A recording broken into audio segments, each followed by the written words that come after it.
Hi friend, welcome back to the channel. We are taking a look once again at Choice of the Cat.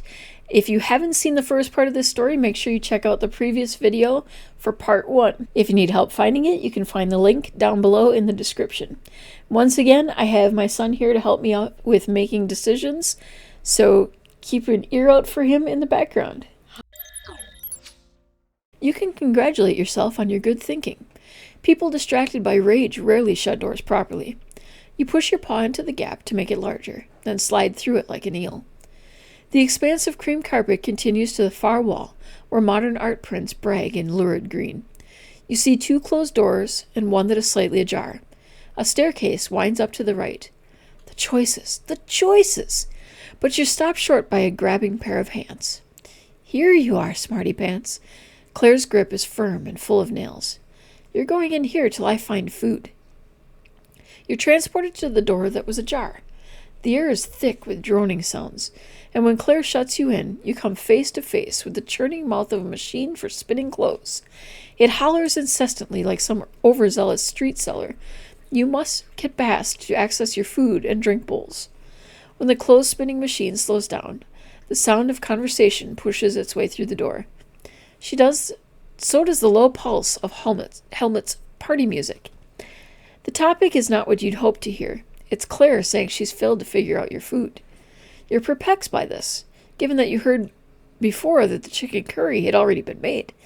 Perhaps those two don't realize that one can share a family dinner with a cat. Or perhaps you haven't understood their sentences correctly. Claire's excuses roll out. Look, I had a hell of a day, okay? I just wasn't thinking straight at the pet store. I got everything else. We just need to find something that will do for tonight and sort it out properly tomorrow. Andre's response is swallowed by the start of a new spin cycle. Minutes later seems like hours later, but the door finally does open. You smell yogurt cat treats in Claire's pocket, but whatever she has in her hand is too covered in plastic to gauge its edibility. She pushes the door closed behind her. Do you dive for escape? I'm not putting up with this incompetence. Circle Claire's feet deftly. The old trip then guilt trip routine can add up to some more food. Purr and rub my head on Claire's leg affectionately. Or hide. It's highly unlikely she'll give me treats to coax... It's highly likely she'll give me treats to coax me out. So what do you think? What do you think will lead to food most easily? The last one. The last one, we're going to hide and hope for some treats? Yeah. Your hiding place is awful, but then this whole hiding thing is just a pretense. You curl into a ball in the soft, confined comfort of the laundry basket.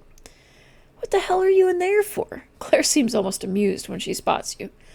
You, on the other hand, are not. For the simple reason that, having spotted you, Claire sees no need for cat treats. You're plucked unceremoniously, and a tube of Spam is waved beneath your nose.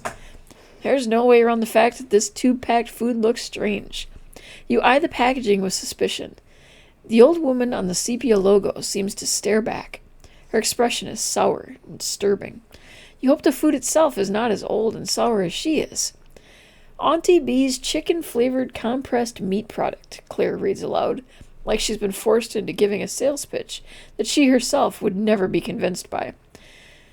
On the whole, though, she does seem less harried. Apparently Helmut has turned off his party music. You circle close as she struggles with the wrapper. It slides off so gooily that Claire shivers and shakes her hands, dry in distaste. The smell still stops the both of you short. It's horrible. Genuinely horrible. If it were the last thing on Earth, you might try inventing space travel before consuming it. Claire eyes you with a mix of hope and guilt. This really hasn't been the best start, has it? Please at least try it for me. So, will you do it for Claire? You're grateful that she rescued me. Refuse. I have a serious suspicion that this food is highly questionable. Or refuse. How dare they offer me something so far beneath me? So what do you say? I don't know. Let's just try the first one. All right, we're going to do it for Claire. You gingerly place your mouth over the first chunk of meat-flavored gunge. It shivers gelatinously as you close your jaws around it. swallowing quickly in the hopes that the taste won't register. That, however, is only half the problem. The very consistency of this stuff is making you retch as you swallow. Claire sits back on her heels, her face a tug-of-war between gladness and worry. As you practically inhale your 5th chunk, you look up to meet her eyes. She spots your look of woe just before you throw up everywhere. As snakes of pink-gray sponge erupt from your gullet, an urgent knock comes at the door. "Not now, Andre." Claire's voice is distraught. She runs her hands over your fur as you hunch in pain. Andre isn't put off so easily. "Did you check the Best Buy date on that Spam? I think we've had it since several Christmases ago." He sounds insistent. Claire fumbles with the wrapper and lets out a loud expletive. Apologies and sympathy flood over you, merging and churning with the tide of nausea. You haven't been so eager to see the back of a food in a while. And when the last contractions come, you can focus on nothing but letting this horrendous substance out. When the hurling and wooziness end, Claire is still beside herself, and Andre has somehow sneaked into the room. "Jesus, Andre, we rescue a cat and I poison the first thing on the first day." Her face is pale and twisted up, like she's in pain as well. "I did wonder if we should just cook him some tomorrow's steak," Andre says. As he digs out a mop from the cupboard, you feel the desperate need to guzzle water from the sink. A big leap, but I know it's better water. My water bowl. I'll get more attention if I look like I'm too ill to jump. I'm too traumatized to think straight. I feel like I should run from Claire and Andre. So what do you think? I feel like, well, if we're thirsty, I feel like, I don't know why we would not get water, so probably the second one. The water bowl? Yeah. Yeah.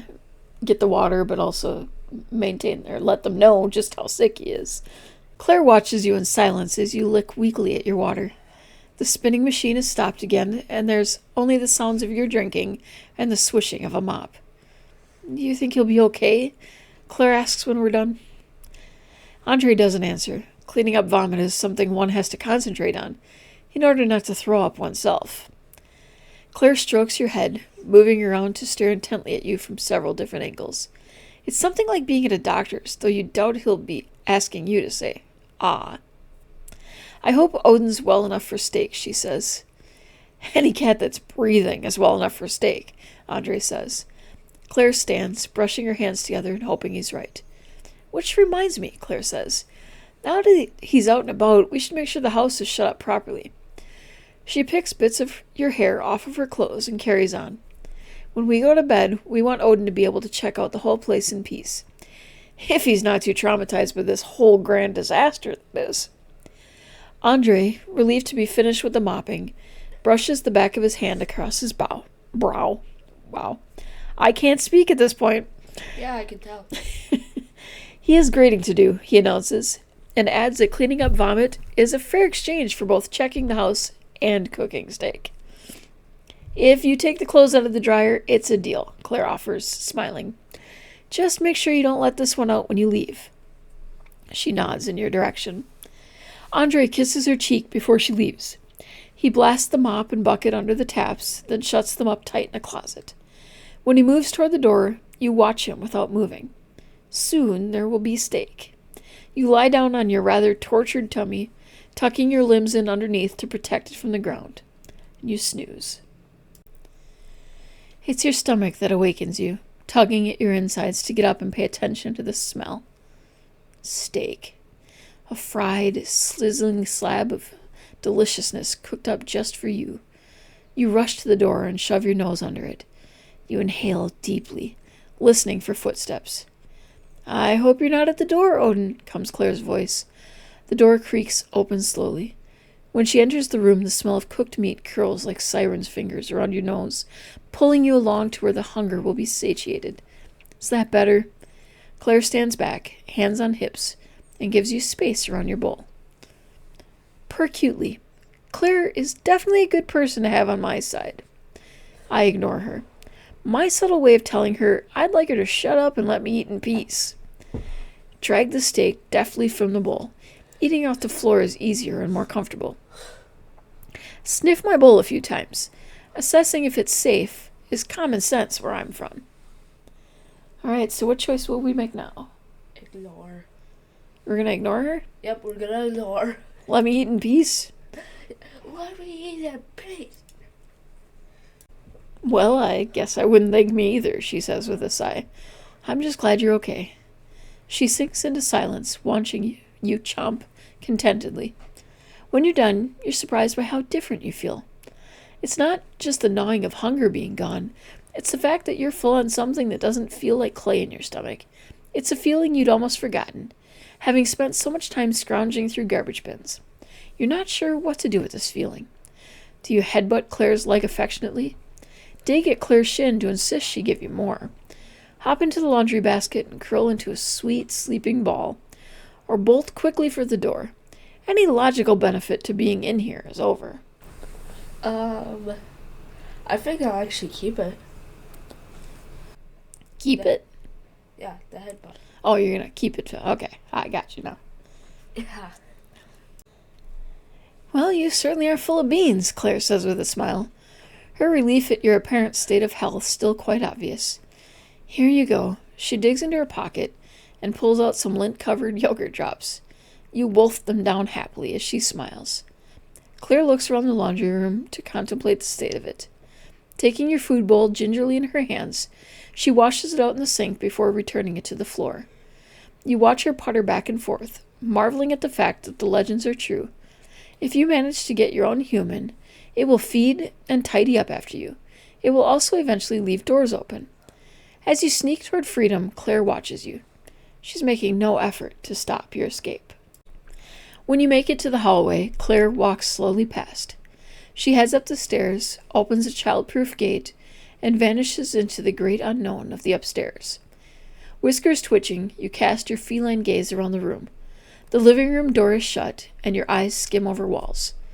Where a color-clashed face sloughs sadly over a canvas, near it, a half-open door offers contents still hidden in the shadow. There's an unsettling sound from behind yet another door. Shut, quite near you on the right. Your ears flick at what seems to be scuffling noises coming from underneath it. Over to your left are the stairs, with an odd-looking gate at their summit. Near the main front door, a closet that holds coats and shoes stands open. Bright lines of footwear smile out at you from its interior. What do you want to check out next? The noise coming from behind the kitchen door? The darkened room of mystery? The coat closet? Or upstairs? The darkened room of mystery. The darkened room of mystery. Da, da, da. You pad over carpet toward the open door. Once inside, your keen, catty eyes gleam every bit of detail from what's actually a bathroom. The tiles look freshly laid, with dark blue twists and borders that link to form a pattern.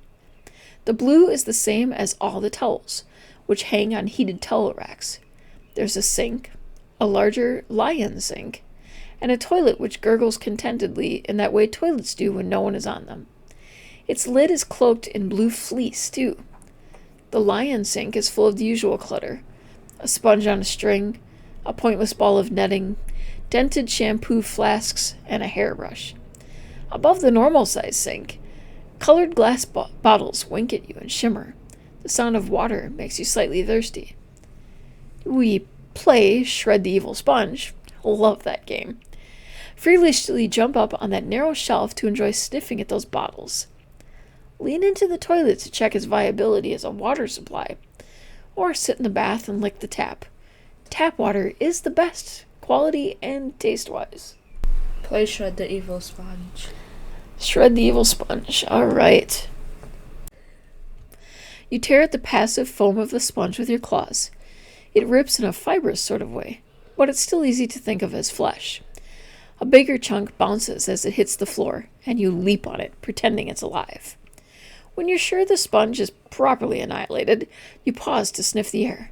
You smell ammonia. You don't need to look into the toilet to know that the water is some lurid, toxic shade. A disappointment. Definitely not for drinking. You turn for the door with a spray of desiccated foam radiating out behind you like a grainy yellow shadow. You almost bang into Andre's shins. Well, it looks like you probably killed it, Odin. He's amused far more than angry, and you look up in surprise. I should really have taken a picture, he says, as he sets about collecting bits of sponge corpse. You employ the last stage of the game, the snappy exit, and dart between Andre and the door into the hallway. You kill time, lurking out of sight until he's done removing your mess. You're busy washing your ears when he finally comes out, disposing of the sponge chunks and wandering off elsewhere. Your personal hygiene, at that point, is more important than seeing where it went. Eventually, though, you're done. You look around once more. What do you want to check next? Okay, because now I can tell that it's basically just gonna,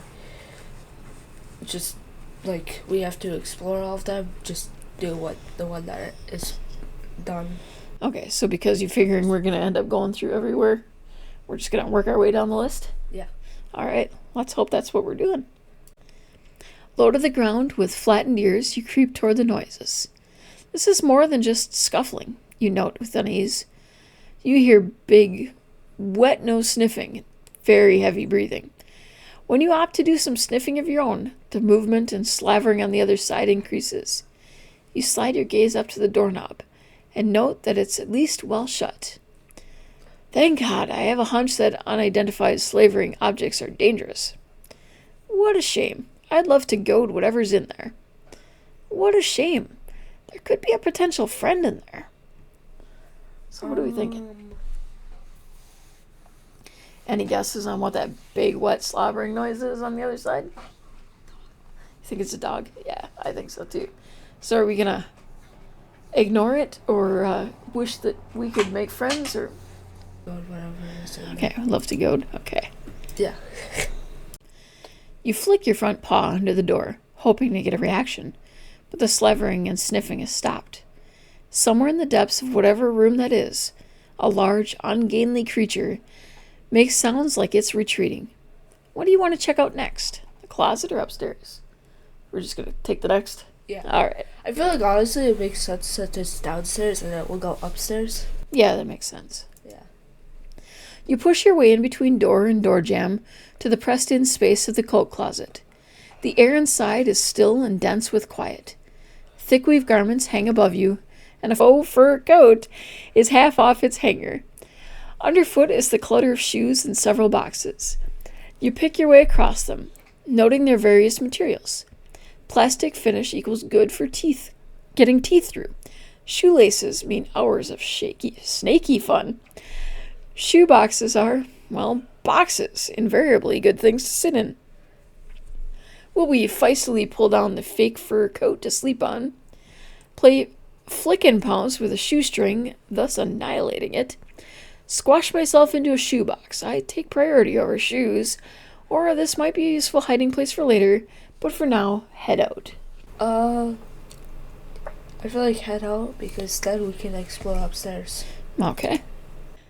All cats need a hideout or 5. You add this to your internal list of things worth remembering so far. You turn to head back out, but stop for a second. There are footsteps on the carpet outside. When Andre pulls the closet door wide open, the light from the hall surprises you. Here you are, he says, like he's been looking. I did wonder if I should keep this thing shut. You blink at him vacantly as you get your wits together.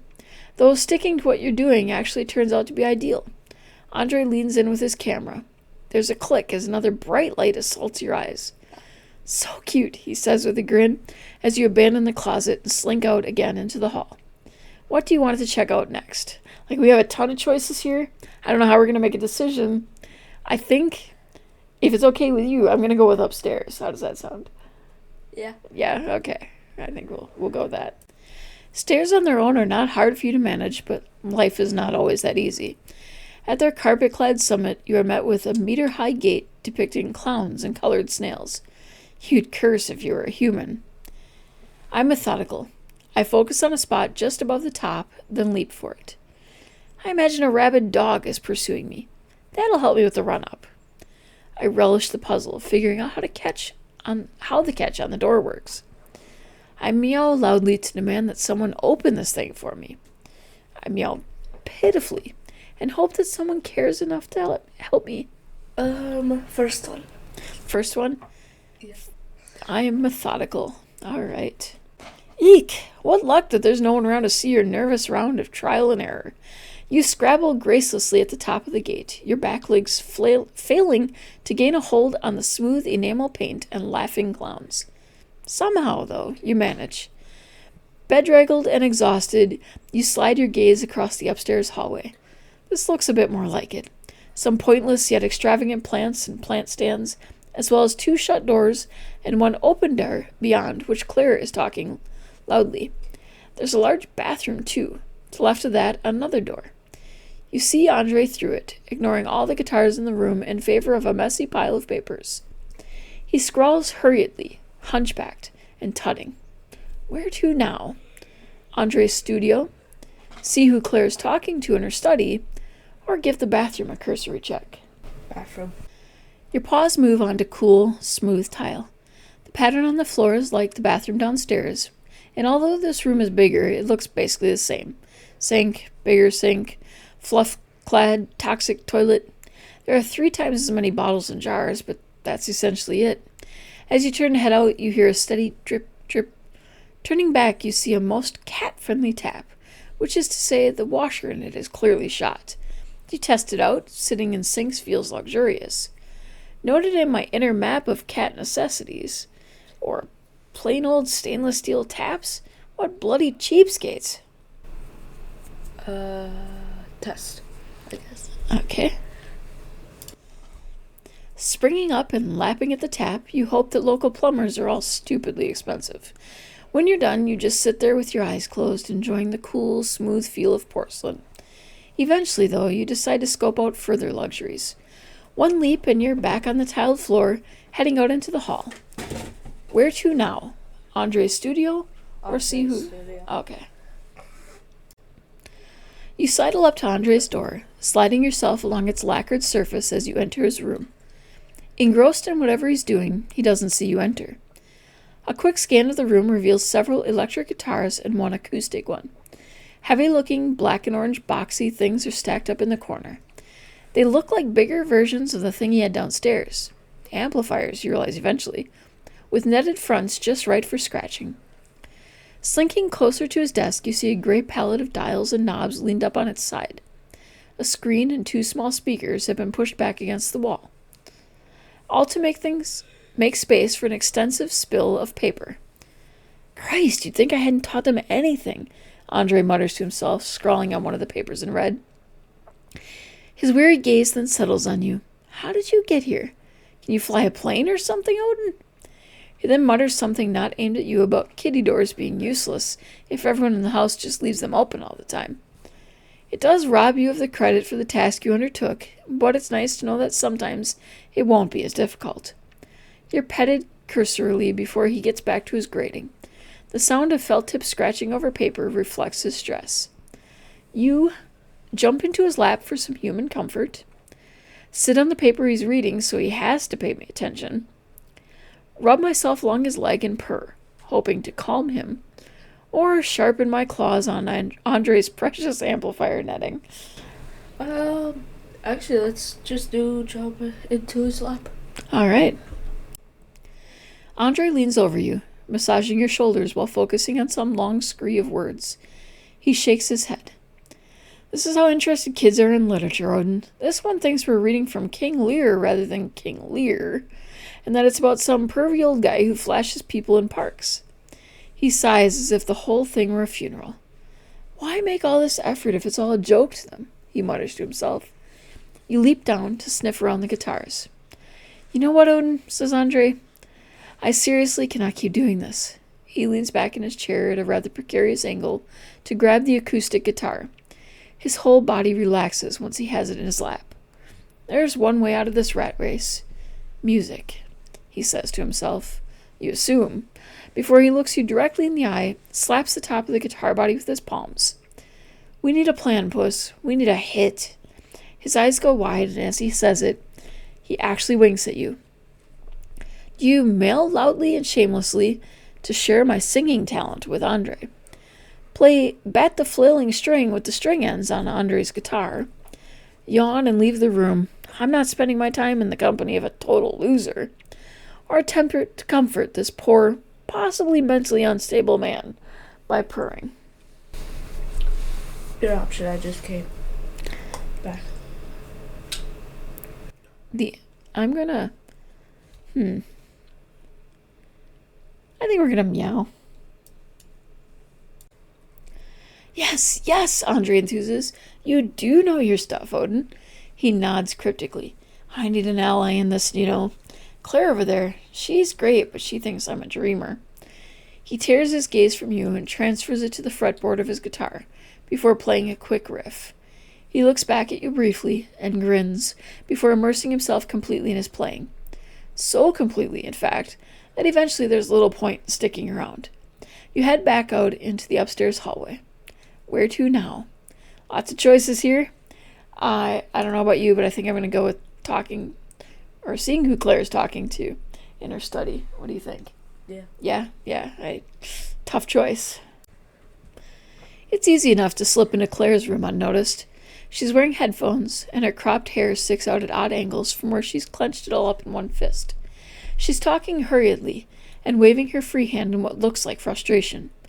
On the screen in front of her, a woman with a frighteningly withered, hollow face moves her lips. She makes no sound. Look, Mom, you can't say you're on my side here when you don't even care about it, Claire sighs, letting her arm drop. The face on the screen purses its lips before forming more words you can't hear. The movement of this woman's jaw is quite unnerving, like Claire is engaging with someone who has come back from the dead. You sneak further in along the edge of Claire's study, dodging the piles upon piles of books, papers, folders, files, half-empty boxes of printer paper. There aren't even any walls, really, just floor-to-ceiling shelves holding more of the same thing in rows. This is definitely a person short on time. Look, I've seen him kick the poor creature on several occasions, Claire continues emphatically. A short silence is followed by, No, Andre wouldn't. He insists on being nice to the guy because he's part of some shitty record conglomerate. The starved-looking woman raises her eyebrows, sneering before producing more words. You stare up at Claire from below. A printer light behind her flashes green. I'll let you get a sneak peek here as I let you know that we're going to cut it off here for the day. We're at about another half hour. Actually have to say, once again, I'm really impressed as far as a demo, how much they're giving us here. And I think part of that is because depending on what you choose, you can actually get several variations of this story. So it's going to be different every time. I'm betting that even the demo, if you keep making different choices, would give you a pretty solid amount of play. So we will come back tomorrow with the next part. Probably the last part would be my guess.